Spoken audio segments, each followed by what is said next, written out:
This video is sponsored by DJI.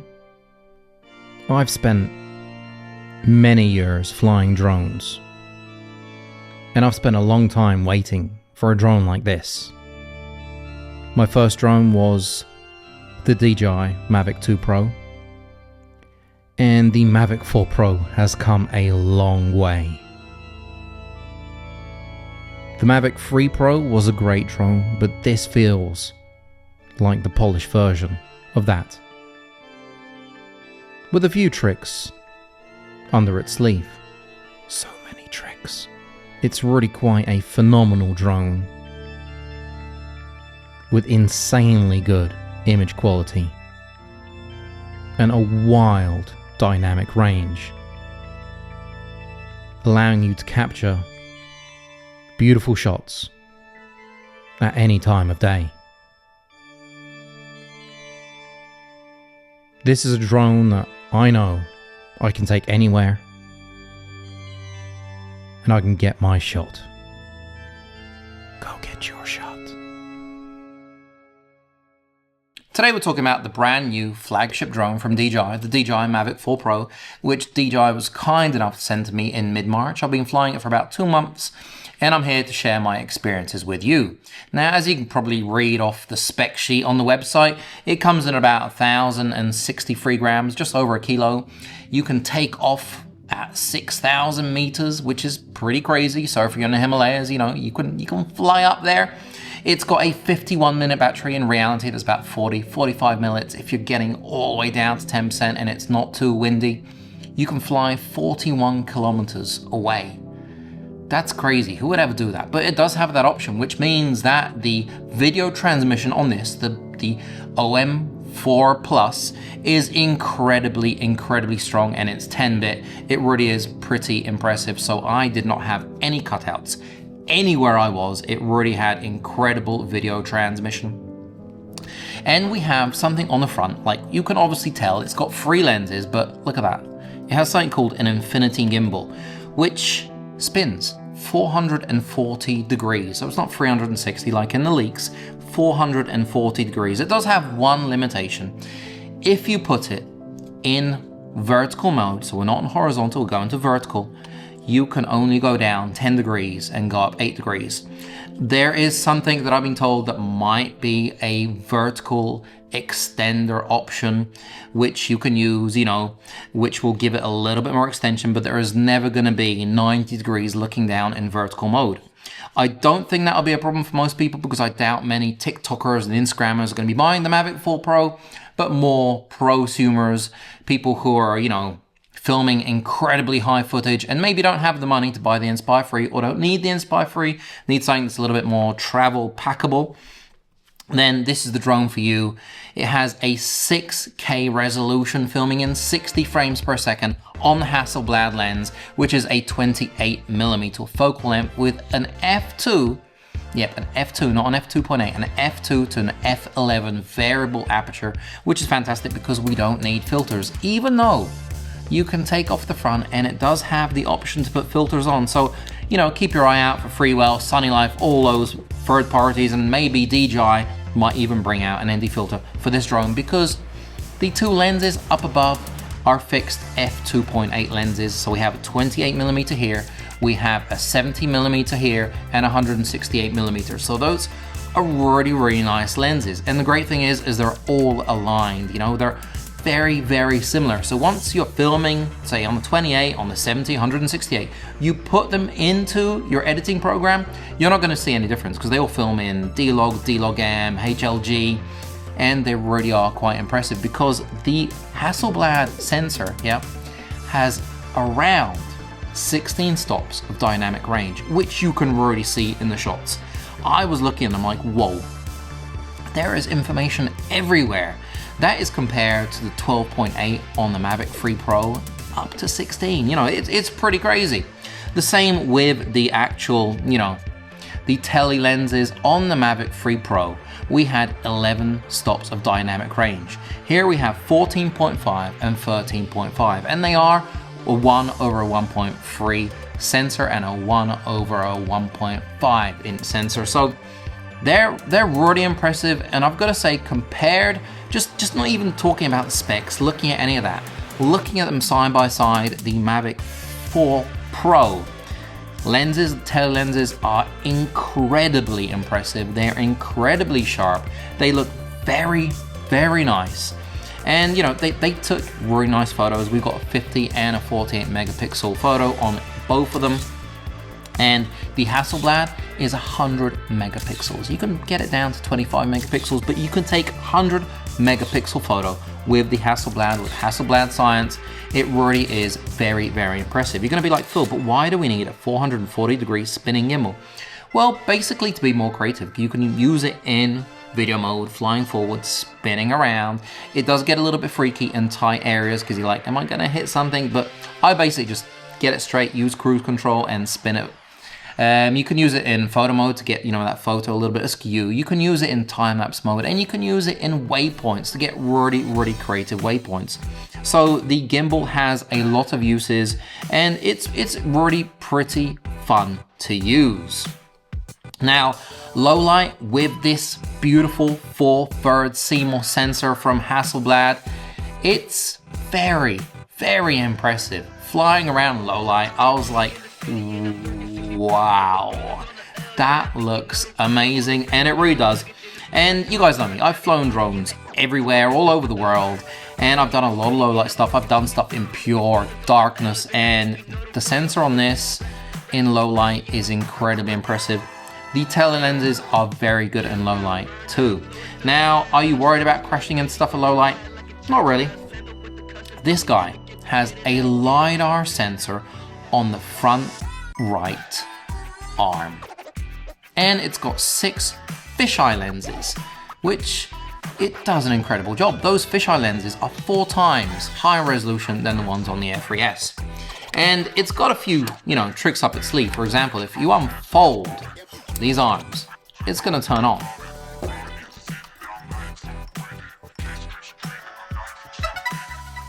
That's pretty cool, right? So the LiDAR is right here.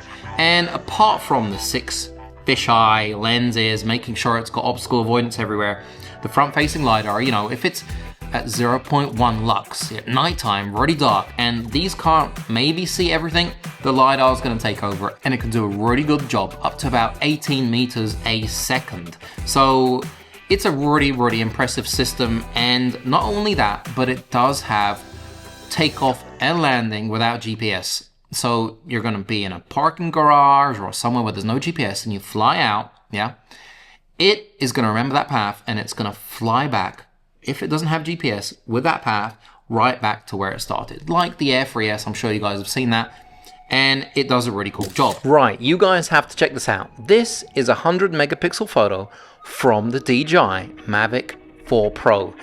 Artlist has changed it from an image into a video. That's insane. This is a Fuji photo.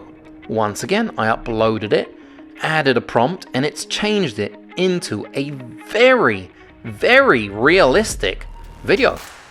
This is 1984. This is me as a baby. I'm what, 3 years old?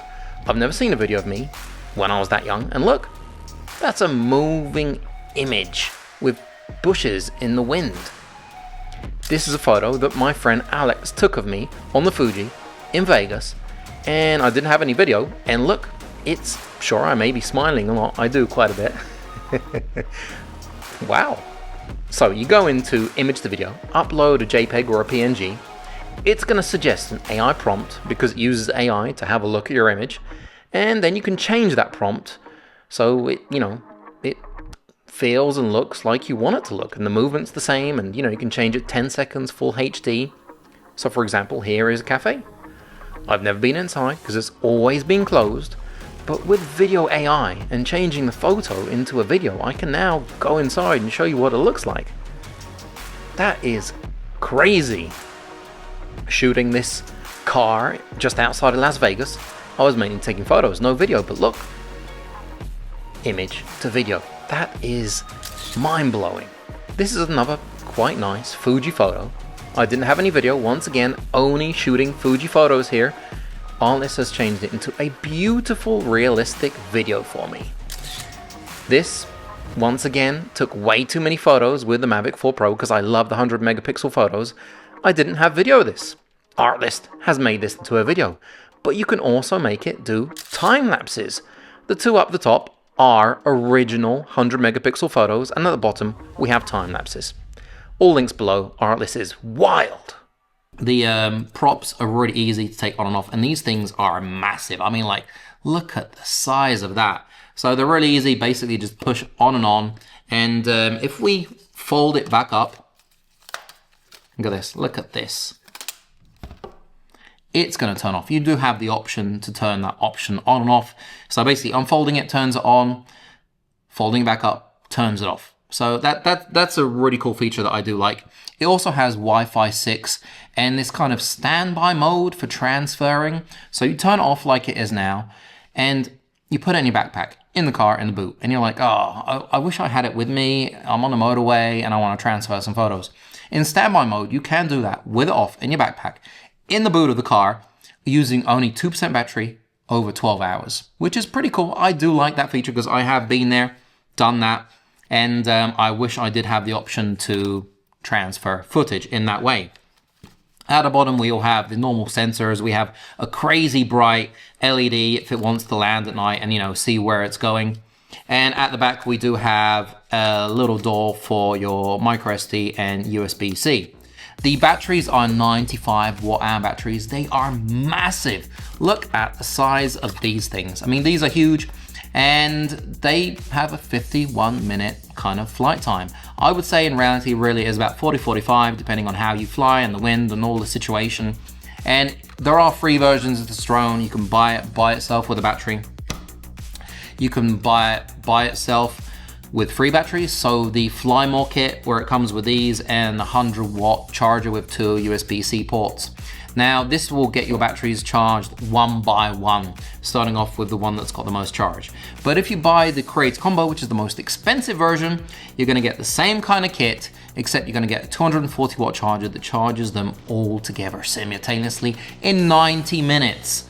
That's pretty damn fast. And not only that, but you're gonna get a special version of the Mavic 4 Pro that has all-eye encoding, pretty massive files. It has a 512 gigabyte hard disk inside, because this one has 64 gigabytes, which is a fair amount. It's good. I like it. I wish we had more, but the Create Combos have 512 gigabyte hard disk, and it also comes with the brand new RC2 Pro. I was sent the RC2 because I have the Fly More combo, and the RC2 allows it, just like the RC2 Pro, to have the 04 Plus video transmission, and that really is fantastic. It hasn't dropped out on me at all, which I'm really happy with. The RC2 Pro has a foldable screen, a twistable screen, so you can go into vertical mode. The camera goes straight into vertical mode. It has foldable sticks. It has 2000 nits and a fan to keep it cool. So it's got a whole load of stuff. But the one thing that it has that these do not have is something called dynamic home point, which is great for filming cars, because this does have active track. So if you are filming cars, it has active track 360, meaning that it can do an auto fly around the car. You can do it manually, and it's going to track cars to 200 meters, so ultra small on your screen. You know, you see it like, oh my god, it's going to lose it, it's going to lose it. It shouldn't do, because it has the option of tracking it up to 200 meters, even when the car is really, really small. But back to the RC2 Pro with dynamic home point. That basically means you're in the car, you're flying along, and your home point is moving with you thanks to the RC2 Pro. Hopefully my KOL at DJI can send me the RC2 Pro, and I can do a comparison between them, and I can show you some shots in the car how dynamic home point works, because it just basically means that when you're flying your drone, you're in the car and you've gone away 3 miles or something, it's not going to go, oh, the battery is too low to get back home, because the home point is back there. And you have to constantly keep on updating, which is difficult when you're flying, getting good shots. So that's a really cool update to the RC Pro controller that once was. And like I said, the battery is great. The speed is fantastic, because it does 25 meters a second in sports mode, which is 1 meter slower than the Inspire 3, which does 26, and the Air 3S does 21. Now, the max flight distance is 41 kilometers, like I did state. In the Air 3S, it is 32, and in the Mavic 3 Pro, it is 28. So basically, this has everything. The biggest, the most, it will get the furthest, it will go the fastest, unless you have the Inspire 3, it's going a meter faster a second. And we also have dual native Fusion ISO. In normal mode, you're going to have 100 and 400 ISO, and in D-Log, you're going to have 400 and 1600 dual native ISO, which is pretty cool.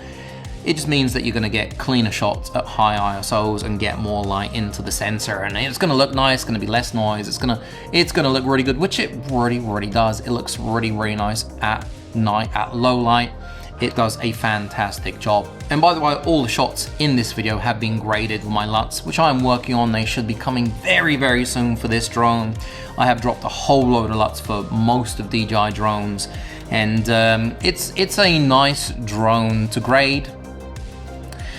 But let's be honest, the most fun bit is the rotatable gimbal, and I do love that when I'm putting all the footage into Final Cut Pro, it looks the same whether I'm on the long lens, the medium lens, or the wide 28mm Hasselblad lens. That just makes life a lot simpler, a lot easier, and like filming in D-Log or D-Log-M or HLG on them just makes it just so much quicker for your workflow and, you know, your flexibility. All in all, a really fantastic drone. You're going to see a lot more videos coming on this drone right here. And if you have any questions or comments, do drop them down below. All the links are going to be down there. And if you haven't, you know, liked the film, subscribe, ring that bell, and I'm going to catch you on the next one.